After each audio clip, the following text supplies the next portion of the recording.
Good morning and welcome to the 445 Productive Through Joy show with your host and your boy, Dr. Michael Datcher.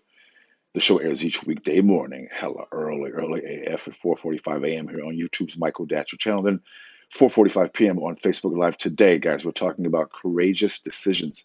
Let me clear my throat.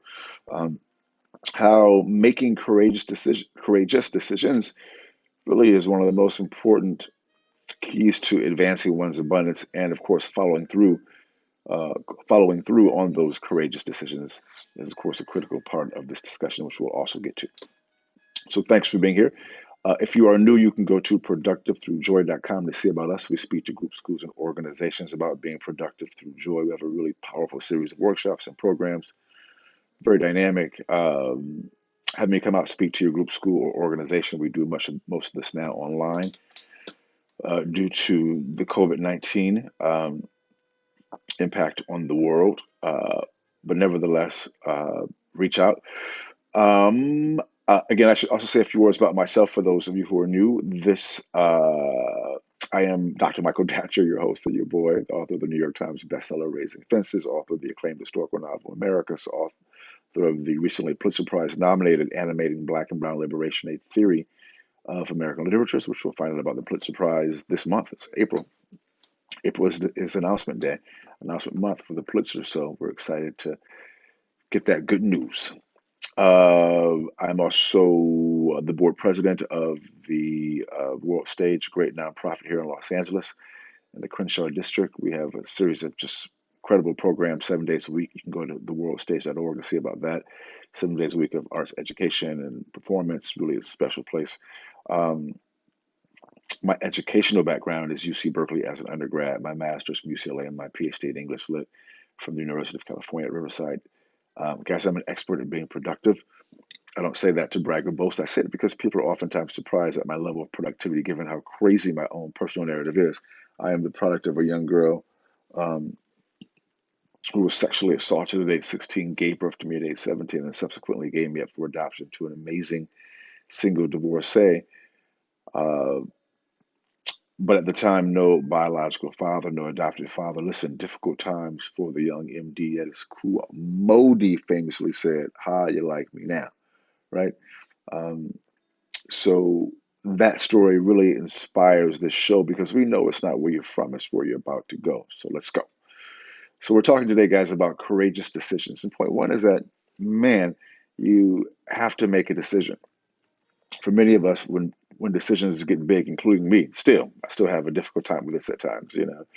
When things get serious and there's a need for a big decision, it takes a little bit of or a lot of bit of prompting or time to make that move, right? To make the actual decision. Now, as we look back, oftentimes when we do make those big decisions, it works out fine, and we wonder why it took me so long to make that decision. Um, and so, but you have to make the decision. We're saying, and typically decisions that are made, you know, rather promptly. I mean, of course, you do your due diligence as we talked about yesterday. Um, but you combine that with your internal, uh, your gut feeling, because that's also an important part of your knowledge. And then you make that decision, right? And you go for it. So um, typically those decisions work out best. Which goes into point two, man. You have to follow through, right? And the follow through is where the real courage comes in. I mean, it's important to make that you need courage, in my experience, to make the decision, but it's the follow through, the doing the work when you're tired or frustrated or afraid. If you know this show, I was sharing I've had an incredible last few years. Just I couldn't even make this stuff up. Just people close to me betraying me.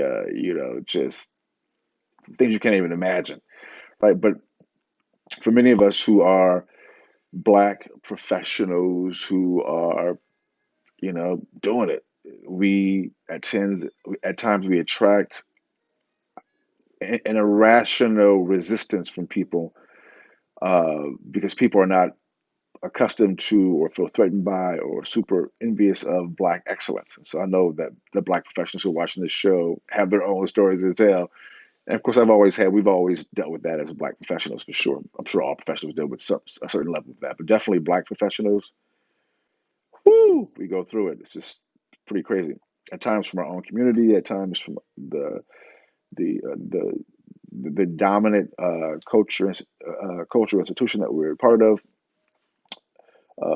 or professional organization that we're a part of. I mean, so, but the last few years has been things I couldn't have even imagined because it was so intense. So I've been sharing this during this time a little bit about going through that situation and being able to move through it with courage and power and spiritual practice. And so, which is why this show, in some ways, is what it is because I'm also sharing in real time at times, without getting into all the details of it, that listen, you don't really ever get through going through challenge. The thing is that when you hit challenge, when you hit a hard decision, when you need to follow through, that you have to do it. And so I want to hopefully be able to demonstrate that even through difficulty, we can still do that together.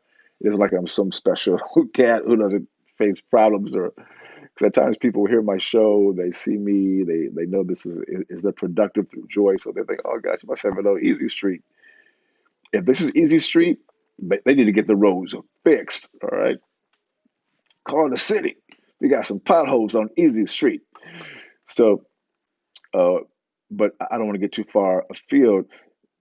Other than to say, so let me get back to the point, which is you want to follow through on your decisions, even when they're difficult, which goes into point three. As you make courageous decisions, engage in courageous follow through, man, you will experience a kind of inspirational abundance that your family, friends, and those who know you will really benefit from as well because they'll see that you've gone through something. That's the thing about having a test, or as they say in Oakland, a testasis, having a test, um, because now you have a testimony. And once you have